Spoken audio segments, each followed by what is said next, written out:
Okay, I think we've got a critical mass gathered. People are still logging in, but I will go ahead and get the formalities out of the way. So welcome to everyone. If you haven't yet, chat in what state you're zooming in from. We'd love to see what kind of cross-section of the country we've got here. I don't know about you all, but here in DC, we're in a winter wonderland. So that's fun for us, and I think the rest of the East Coast.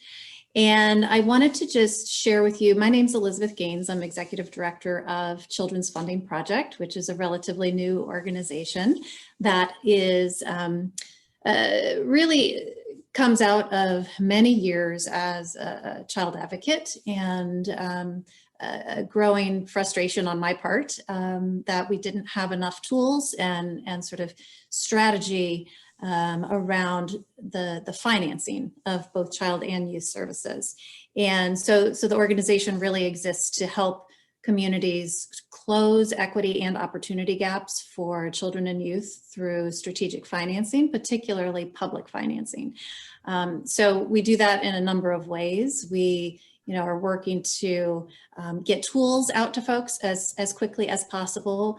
The work that you're going to hear about today is going to be a great example of that. We do a lot of coaching, and we do a lot of connecting of dots across different parts of the country. We work at the state and local level, so there's so many innovations happening. We're just trying to keep up with them and share them with others. And then really starting to just build momentum for a movement of folks that just stay laser focused on how are we going to finance the really critical needs that we have for children and youth. And so today we've as an organization focus cradle to career, but today we're really gonna focus in on the cradle end of the spectrum. We've been learning as we do deeper work just how critical the financing in the infant and toddler space is in this country, and how there's really a dearth of focus on that population. And so you're going to hear some exciting work, and I want to get right to it. And I think what we find to be unique about this project that you're going to hear about is that it's an opportunity to have all of the pieces in a state advocate's hands in order to really make a strong case for increased public investment in infants and toddlers. And so you've got the stars of the show here are Kylie Wheeler from the CFP team, who is a project manager who's really led this project in partnership with Ruth Schmidt, who's executive director at Wisconsin Early Childhood Association, who apparently all of you already know. And Ruth and Kylie also worked with Kate Ritter, who is a brand new team member on the CFP team and sort of a leading expert in cost modeling across the country. So super excited for them to share the project that they've done here. And let's go ahead and kick it off, Kylie. You're muted. Okay, hi everybody. Thank you so much for being here, and thank you, Elizabeth, for that introduction. Like Elizabeth said, I'm Kylie Wheeler. I'm a project manager here at CFP, and we really appreciate you taking the time to be here today to learn more about strategic financing for infants and toddlers at the state level. So our plan for today is to give an overview of this very particular approach that we took together with the state of Wisconsin, and that is currently in motion in the state of Wisconsin. So this approach is very action-oriented, and it incorporates the three pieces of the pie here you see to the right: current investment in infants and toddlers, the cost to fill the gap between current investment and the goals that Wisconsin has for their infants and toddlers.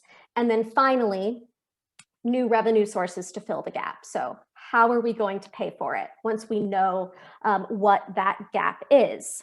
And whether or not you are here representing a state or a state entity, we also want to discuss what it may look like to get started with this type of work maybe the tools you need to have in your pocket already before beginning in order to make the most of the work. So we'll have some discussion of readiness and then a little bit on how to get started with this type of work.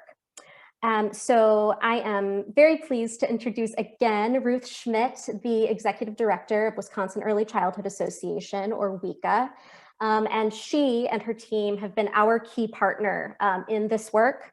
So she is going to share a bit about WECA, the Wisconsin Infant Toddler Policy Project, its strategic plan that has really driven the work that we're going to be discussing today, and then also some of the questions that WECA started with before engaging in this project. So we are so thankful to have you here, Ruth, and I will advance the slide and you can take it away.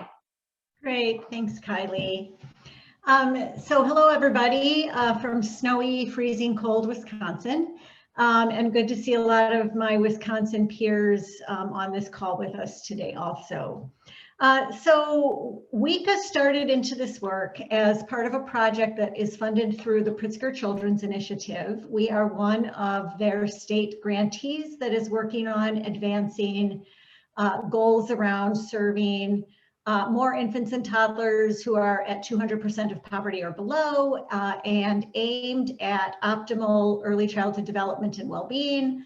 And along with that, deep focus in Wisconsin on childcare and what we need to do to advance high quality, affordable, accessible childcare for our infants and toddlers, along with really strong supports for the childcare workforce that is serving our infants and toddlers.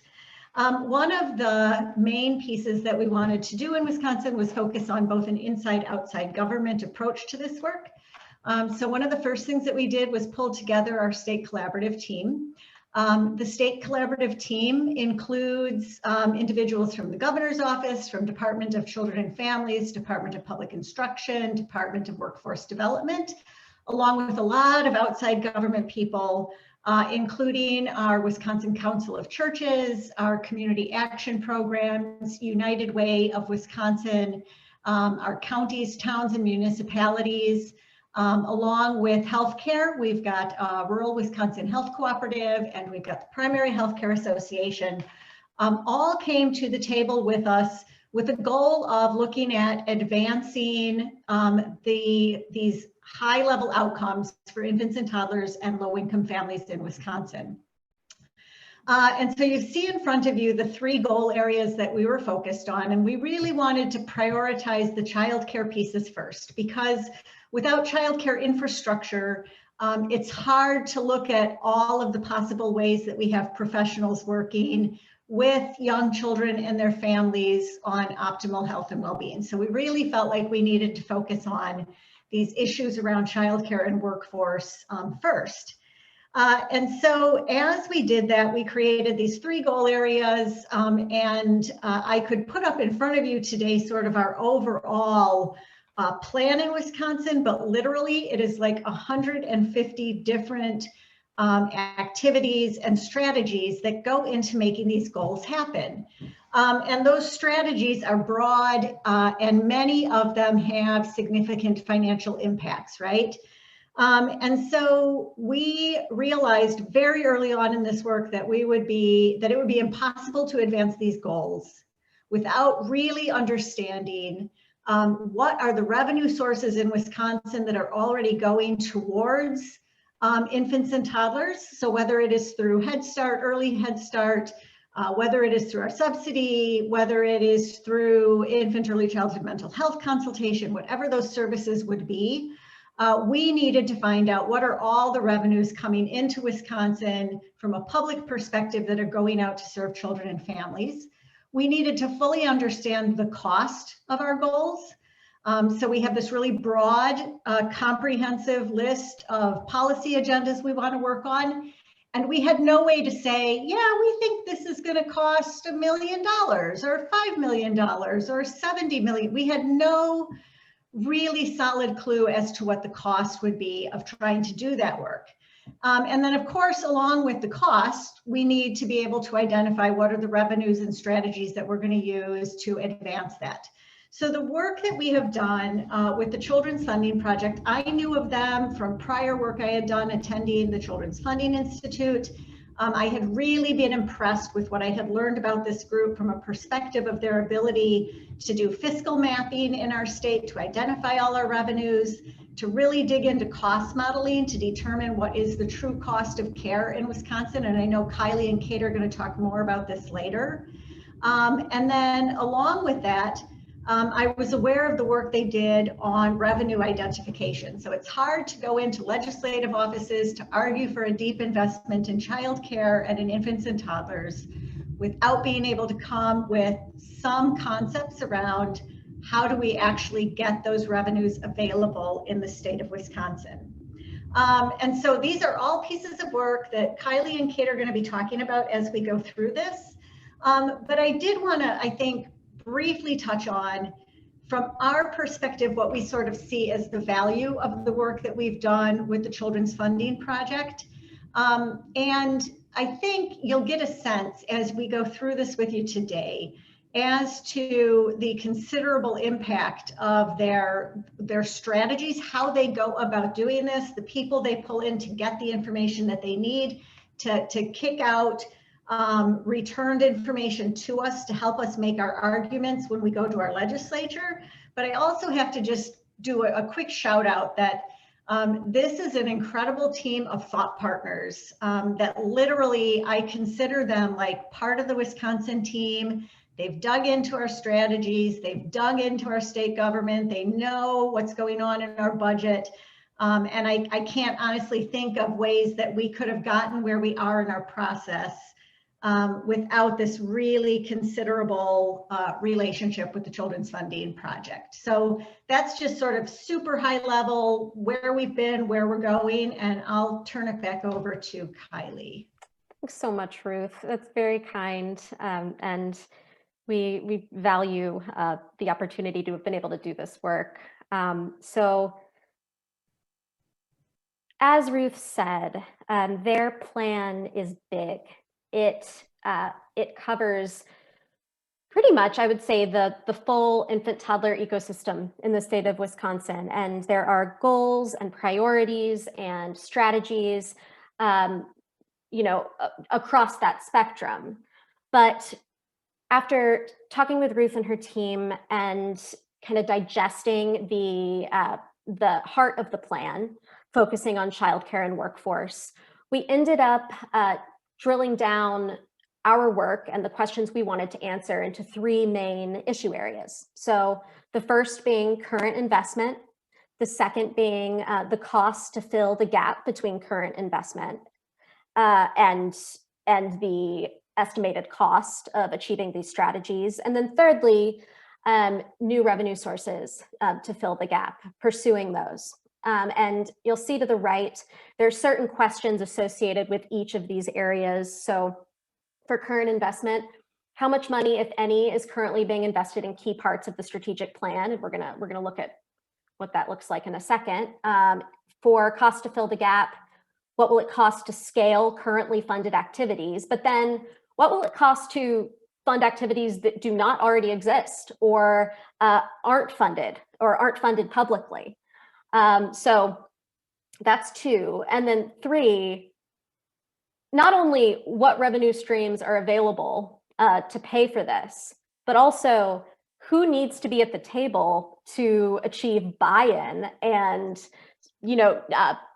start momentum around, the best possible revenue option. So there's a strong collaborative piece to that third part that has been invaluable.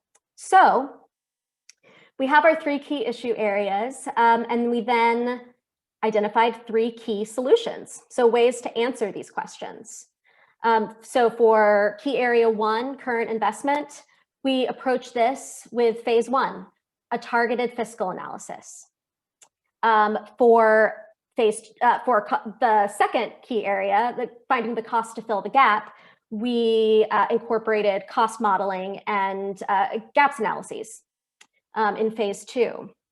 And then finally, for the new revenue sources and the key area number three, we engaged in and are actually still engaging in revenue options research with that stakeholder deliberation and collaboration.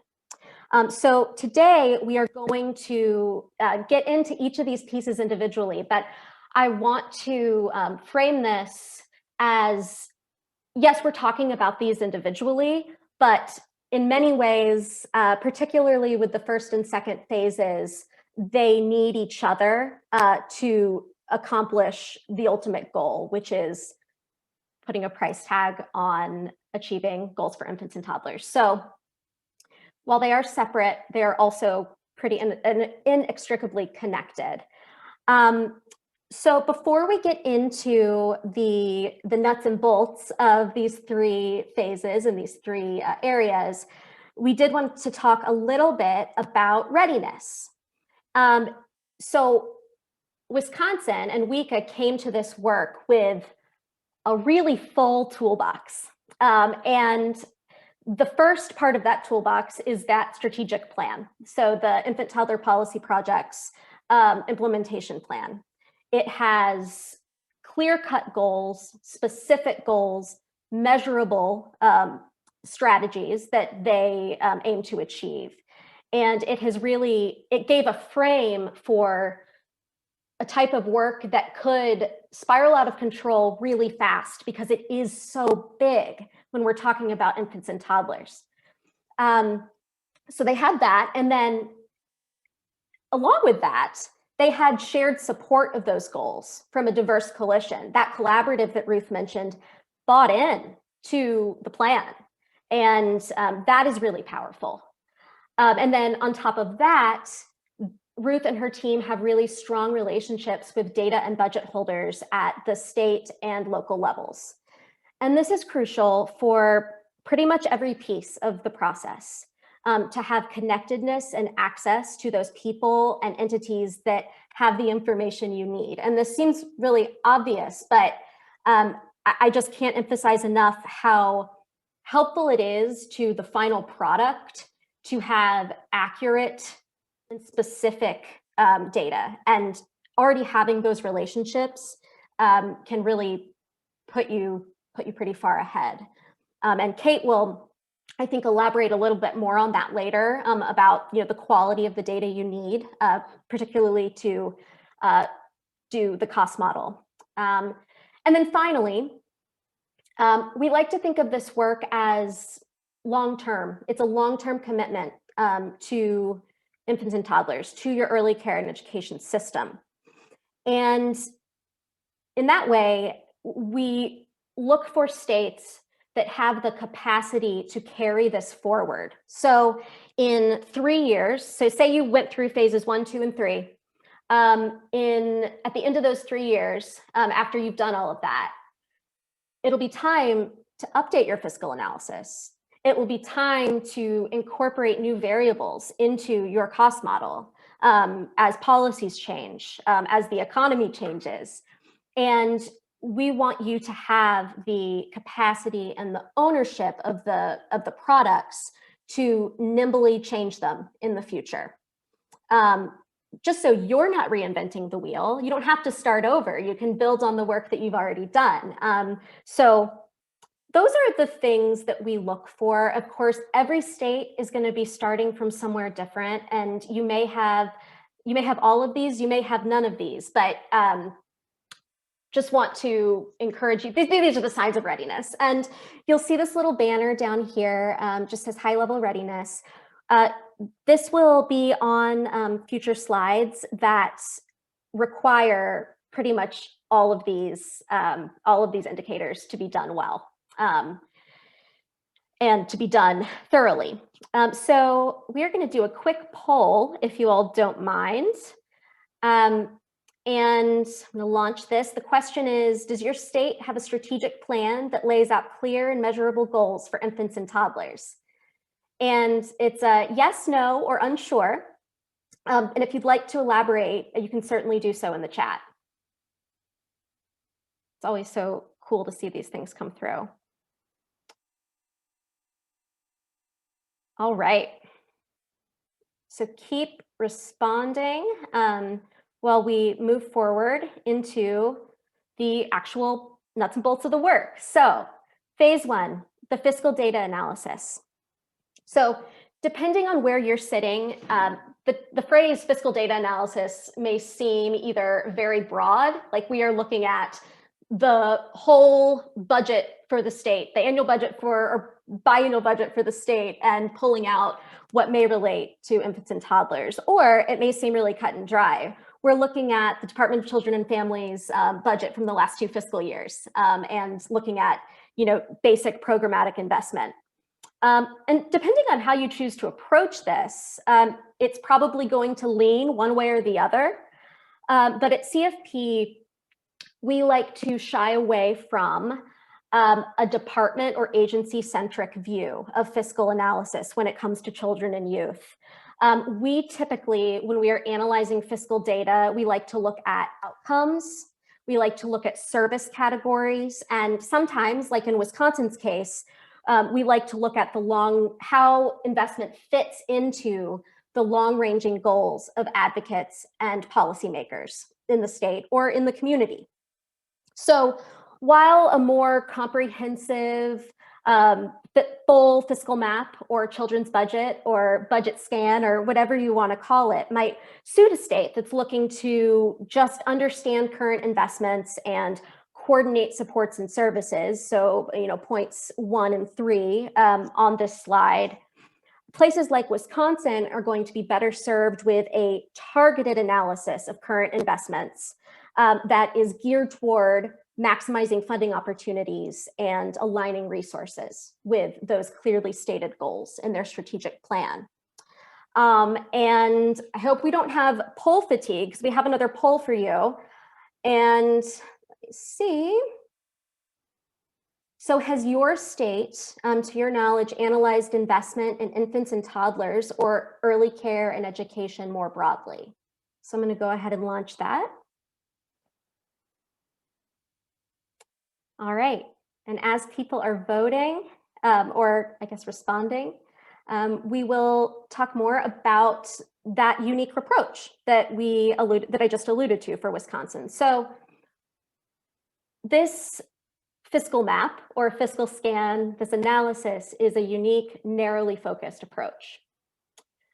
We looked at the 3 main goals in their implementation plan and the corresponding activities under those goals, and rather than looking at, trying to generate a long list of funding streams, instead, we analyzed investment in the systemic items, so the big blocks of funding that directly support, in some way, activities within the plan.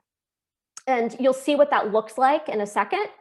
But our goal is very action-oriented. We want to establish a baseline so that we can combine our understanding of that baseline with the data gathered in phase 2, in the cost model and gap analysis, so that we can draw conclusions.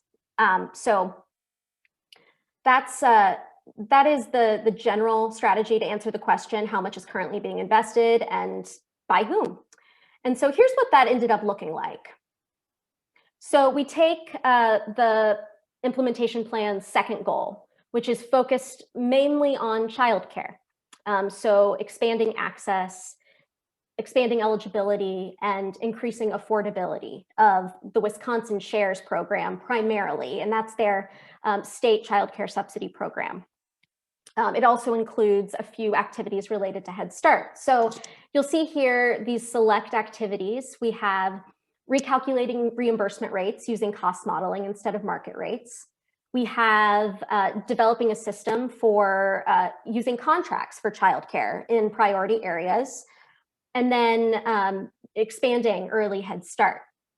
So what became very clear very fast is that we could not take the typical approach to understanding investment in these various pieces. Instead, we looked at those big blocks of funding and found that Child Care Development Block Grant dollars and TANF dollars, of course, are the main drivers of investment in these subsidy-related activities. But we were able to, with the help of their Department of Children and Families, pull out specific infant toddler investments, which is very, very valuable.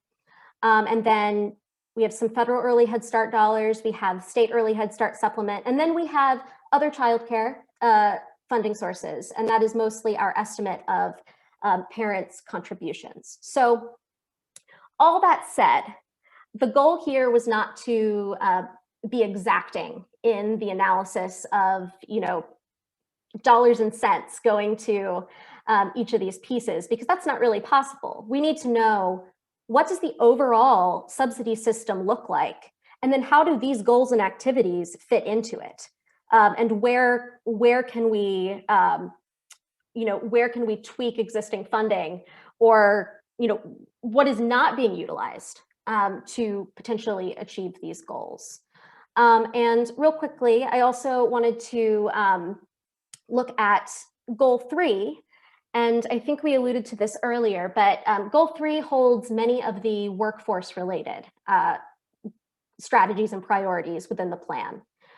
And so workforce development, attraction, retention, all of those things. And you can see that reflected in these activities here. And you can also see that relative to our subsidy related activities, there are fairly few public funding streams supporting the workforce development needs of the professionals who care for infants and toddlers in Wisconsin. So we include this here just to, I think that we often talk about, and when we're talking about financing of childcare and particularly infant and toddler care, we talk about the affordability and access separately from the need for workforce support and development.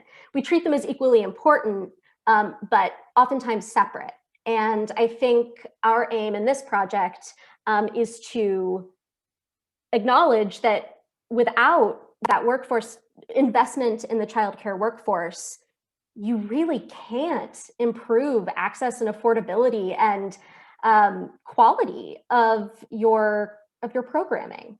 So we're treating these as, again, inextricably intertwined, and that becomes very, very clear in phase two of the project, which is the cost modeling. So with that, I'm going to pass over to Kate, our early childhood advisor who completed the cost model.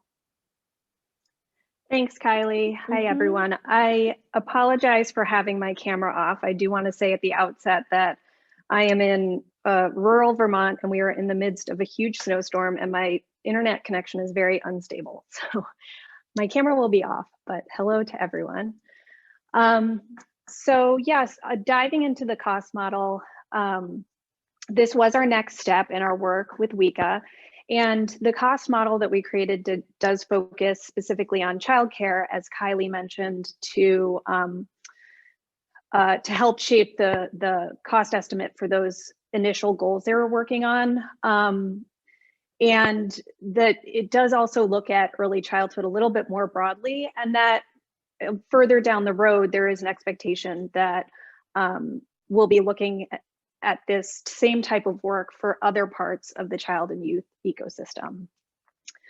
But for this cost model, we wanted to find out how much additional state funding was needed to pursue these infant and toddler priorities that were laid out. And given the scope of the priorities, this included determining both the cost to scale currently funded activities, so things like the raising reimbursement rates for infants and toddlers, as well as the cost for priorities that may not currently exist. So for example, contracts for high quality infant and toddler classrooms.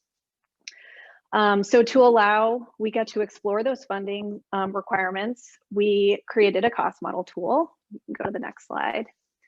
And so many people hear about cost models, but are not entirely sure what that means. So just a quick kind of overview. A cost model is essentially a way to measure the true cost of running a program or a system.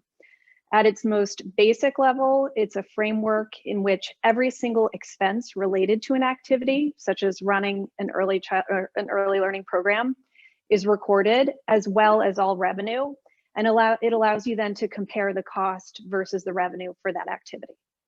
And cost models are built to be specific to the program or system, as well as the specific goal or whatever it is you want to learn from it. So for WICA's priorities, we needed to use a cost model to understand the true cost of providing infant and toddler care. And within that, we wanted to look at each QRIS level. We wanted to look at different regions of the state so that we could account for different economies of, say, an urban area like Milwaukee versus rural areas with more depressed economy and costs. And then lastly, we wanted to look at different types of care, such as centers and homes. As you can imagine, centers and homes, that type of care, the way it's structured looks very different. So the framework of a center cost model looks very different from the framework of a home model. So we created a different model for those two types of care.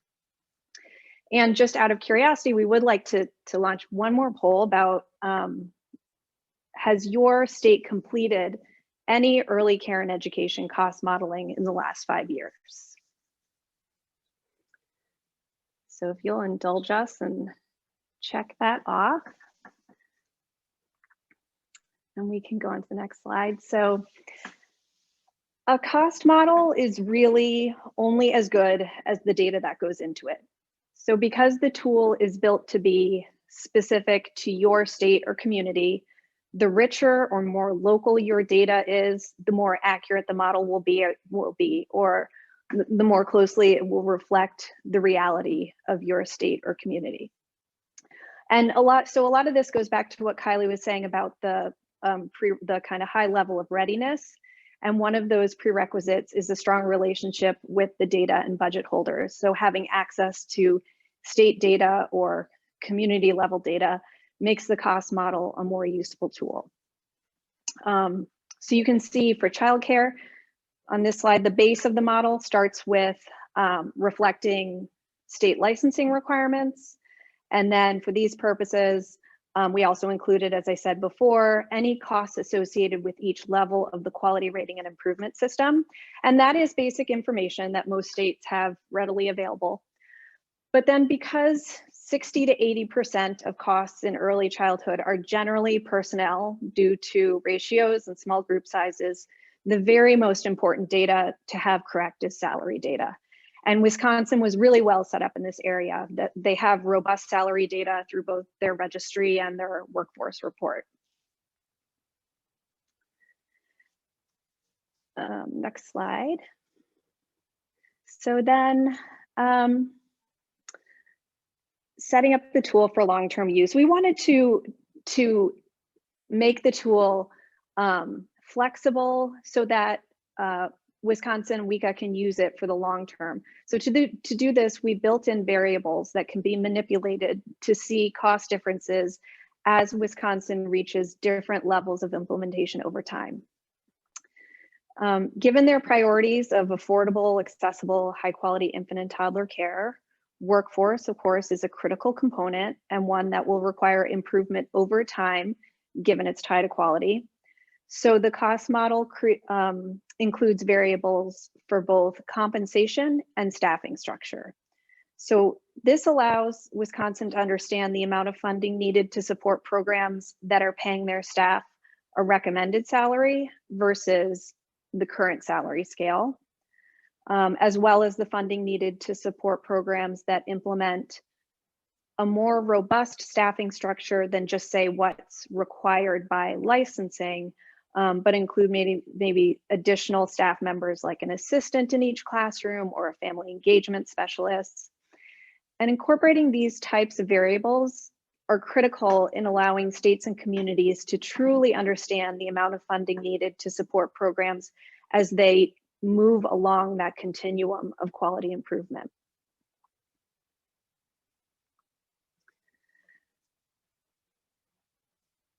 So on this next slide, there are a lot of numbers, but what we want to share here is just one example of an output table and graph from the cost model and the level of detail that you get. So this example was using the center-based model and selecting a variable for Wisconsin's QRIS level 3, Young Star level 3. And it shows you the difference between subsidy rates as compared to the true cost of care with current wages and current staffing patterns, as well as the comparison to the true cost with recommended wages and recommended staffing patterns. And this provides a picture of what is actually happening in the field. Subsidy rates are not matching the cost with even current salaries and staffing. So what are programs doing? Well, we know that some of the cost is passed on to parents, asking them to pay the difference. We also know that the current subsidy for preschool, as you can see on this table, is slightly greater than the current cost. So programs are subsidizing the cost of an infant slot with a preschool slot. And so if you take another step back, this helps us understand some of the unintended consequences that can happen of campaigns that focus really heavily on state funding for, say, a school-based preschool program. Because when there's a lack of support for preschool slots in childcare, the unintended consequence may very well be an even greater shortage of infant toddler care. So the cost model really allows you to take a holistic view of this system, even as you focus in on specific priorities. Like the previous slide, this is another illustration of a detailed output. This one is from the family childcare model, and it shows how much costs increase with each QRIS level as compared to the reimbursement rates. And it can help shed light on why programs may be disincentivized to engage in the QRIS. For example, in this table, you can see the gap between subsidy and cost at Young Star level 3, which is the first one over on the left. And that gap is enormous. The percent rate increase needed to fill the current gap is 64%, versus at level 5, the difference between costs and the enhanced reimbursement rate is 38%. So this makes it difficult for a licensed program, say, which is level 2, to even engage in this system, while programs that may already have achieved higher levels of quality through blended funding or grants have a smaller gap between the subsidy and the cost.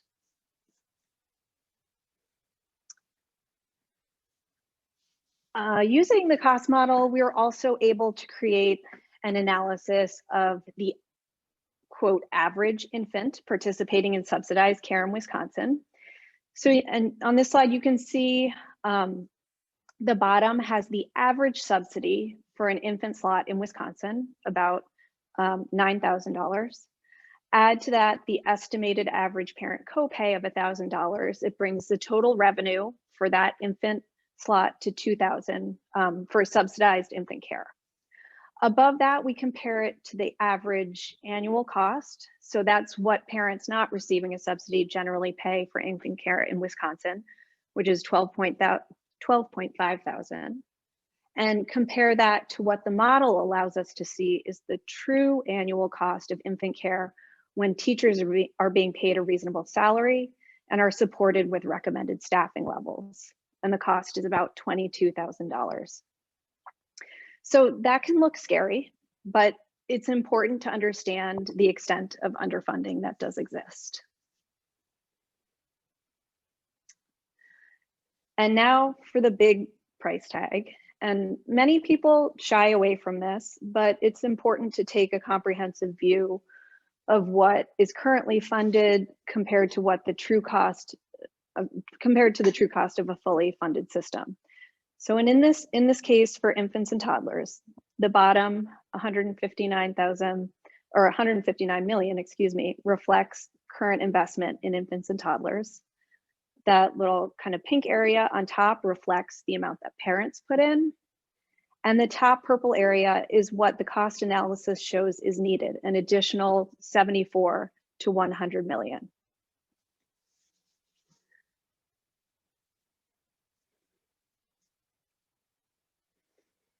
And so putting this all together, the cost model figures, as well as analysis of the most recent market rate survey and enrollment data, current usage data for the SHARES program, we were able to develop an estimate of what it would cost beyond current investment to implement several of WICA's infant toddler priorities.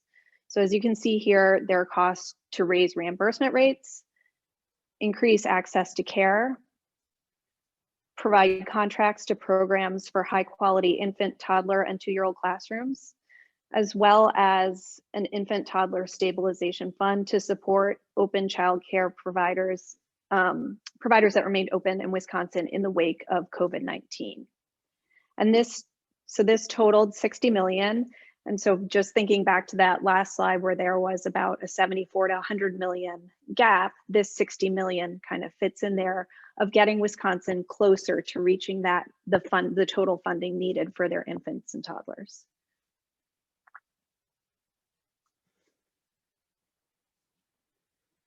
Oh, Kylie, you're on mute.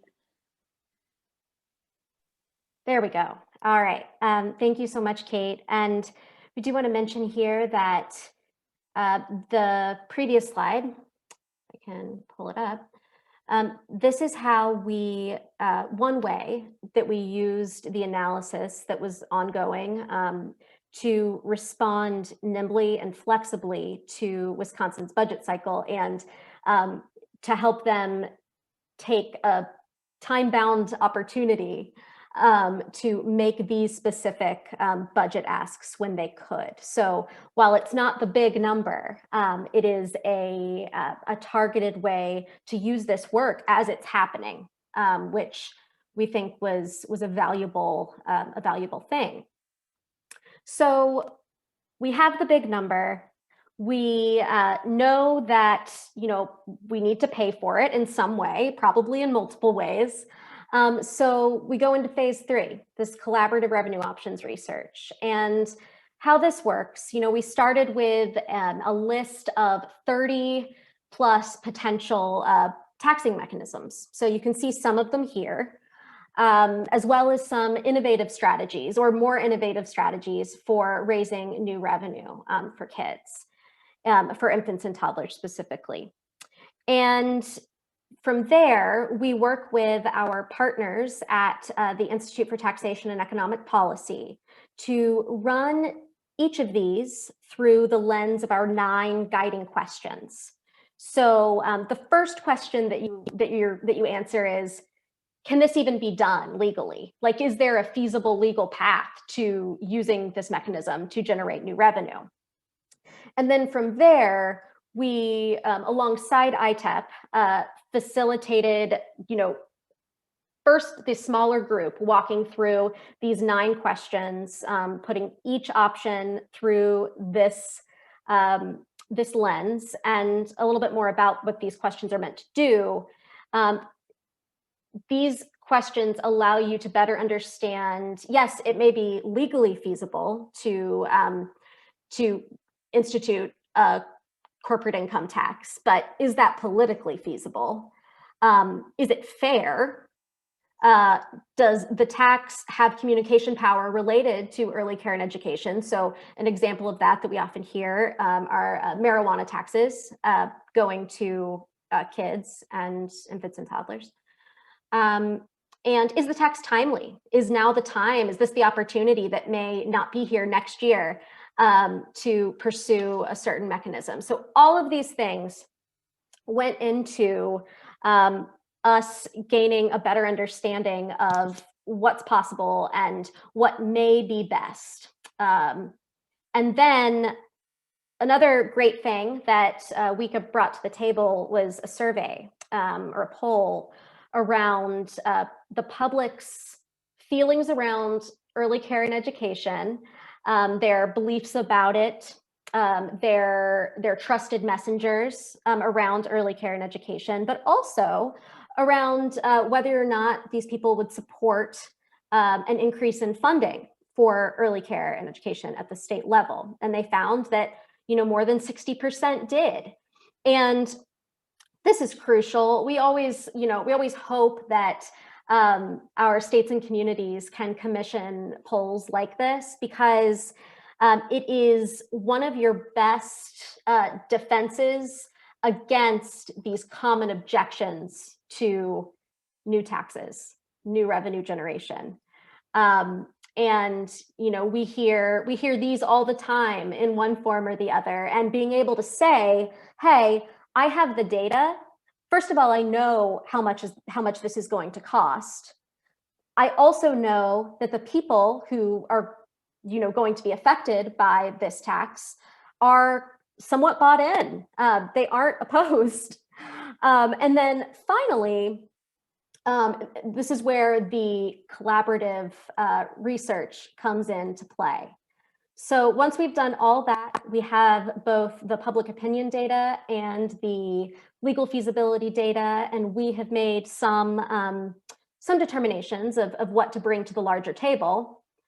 We work on finding that shared direction with the people who are best placed to give their perspective. So early care stakeholders of all kinds. Like I think Wisconsin's table right now has some business leaders, some state and local funders. Trying to think, some members of the university community, et cetera. So they're our first table, but the people here have weighed the pros and cons of a list of revenue options. And they have done this through, I think we've gone through 3 meetings so far with this same group, continually chipping away at the best possible direction. And I included this screenshot of this slide here that we used in our presentations to emphasize the spirit with which we try to approach this work.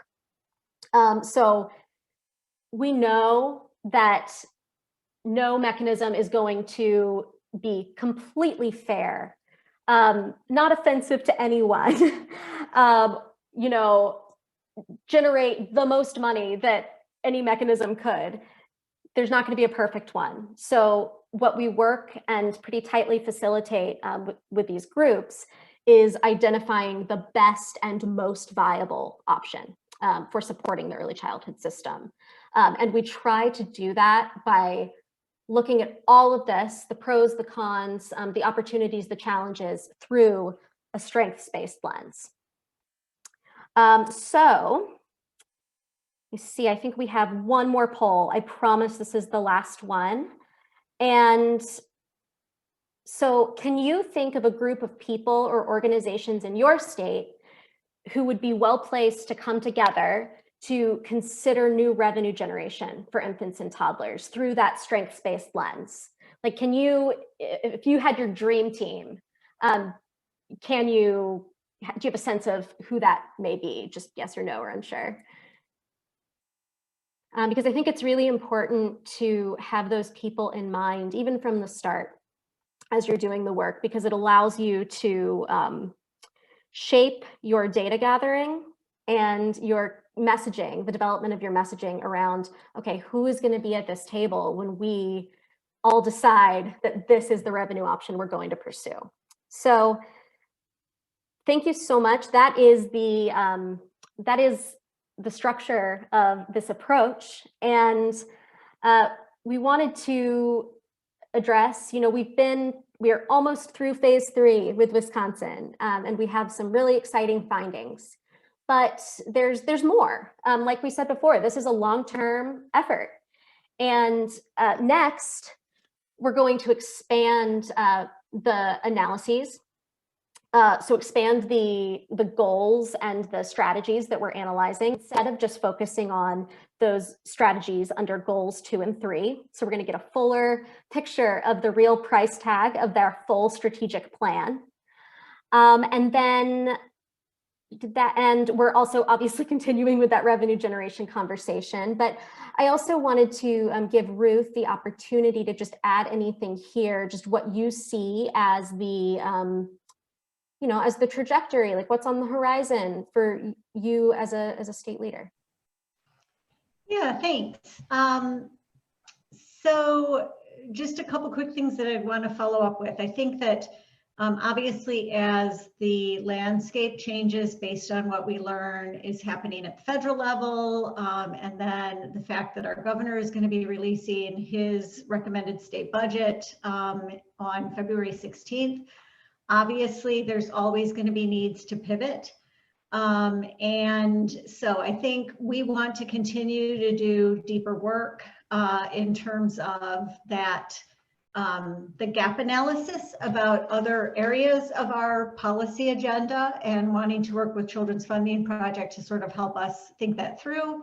I think that the tool, the cost modeling tool itself, is incredibly powerful in terms of the type of data it gives us and our ability to be nimble in looking at other items on our policy agenda that can be informed by it.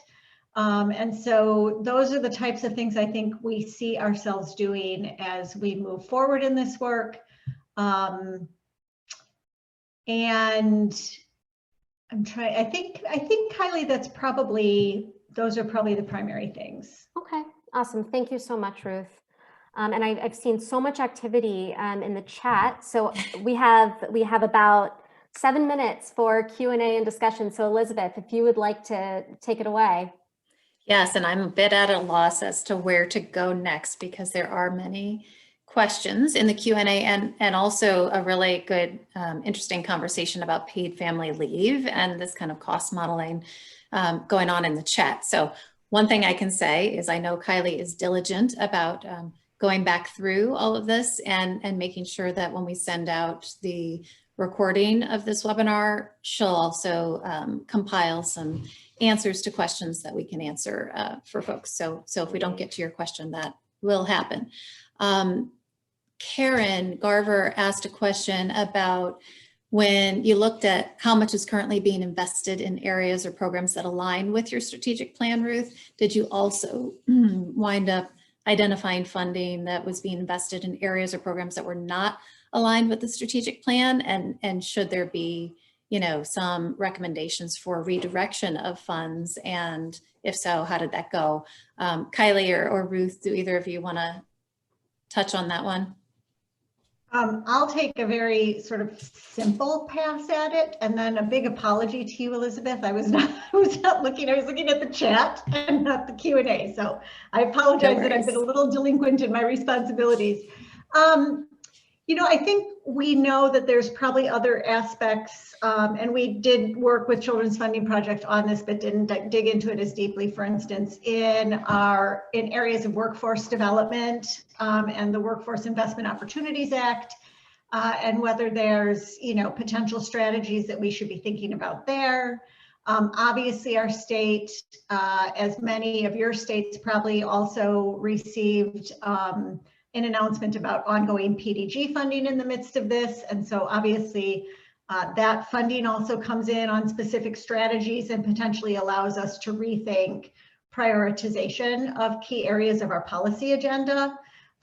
Those would be sort of my simple response to that. I don't know, Kylie, if you have a deeper. I don't think I have a whole lot to add. You mentioned the workforce piece, which I think is probably the thing that's come through most clearly so far. But yeah, I think that is something I'm going to keep in mind, that question as we are looking at the data more. The other thing that I would just jump in and say is that I feel like, so Wisconsin last year had our CCDBG dollars that came in through the CARES Act. Our governor put more than doubled that with other CARES Act funds. We know that we've got the CCDBG dollars coming through the most current stimulus package, all of which we knew nothing about when we started this work, right? And so one of the, I think, incredible values of this is that it allows us to be able to pivot sort of in real time in our discussions with legislators, in terms of just having so much access to sort of granular level information about rates and about costs and about, you know, different regions of the state, and being able to sort of provide analysis of that. I think we get really stuck thinking about if we didn't have that information, how do you respond to what should we be changing? How should we be pivoting based on incoming revenues and still wanting to see a line item dedicated funding stream for infants and toddlers out of our state general purpose revenue? That's great. Yeah. There was a good point in here, question from Wiley about when you go to convince elected officials of the value of this work, Ruth, showing some sort of a cost benefit analysis as well. And so I think, we talk about having all the things in your hands to make the case. And that is another piece that we all know is super compelling. So I think a lot of places have some of that gathered, and there's some national information to point to in that regard, but probably more work to be done. I don't know, Ruth, if you want to add anything to that. We've that's come up in several meetings, actually, with Republican legislators who are sort of pushing us on that return on investment. And I think it's just a question of doing we just haven't done the final math on it based on the investments that we're asking for. But I do think that's an absolutely critical point. Yeah. And then last question about whether we've worked with states that are state supervised, county administered, like in Minnesota, from Jane. And that is something to dive deeper into. We work both at the state and the county and city level, for that matter. And so thinking about how a project like this would look different in a state structured in that way is something that we need to think about now that we've got Wisconsin under our belt. Kylie, close us out. We're already at time, and there's a lot of other questions we could have tackled. Yeah. I just want to reiterate, I'm going to go through all of these and either respond to the group if it seems like a common concern or question, or reach out to you individually with your questions. These have given us, I think, a lot to think about as we move forward with this work in Wisconsin and elsewhere. And yes, definitely be on the lookout for a recap of this call. It will be recorded. It has been recorded, I hope. So we'll be sending that out shortly in the next few days. But I just wanted to thank everybody for taking the time to be here and sitting with us and learning more about what's happening in Wisconsin. And we encourage you to reach out with any questions you have after the fact. And yeah, just thank you for being here. And I hope everybody has a great rest of their week. And we will be in touch with you soon. Thanks, everyone. Thanks, everyone.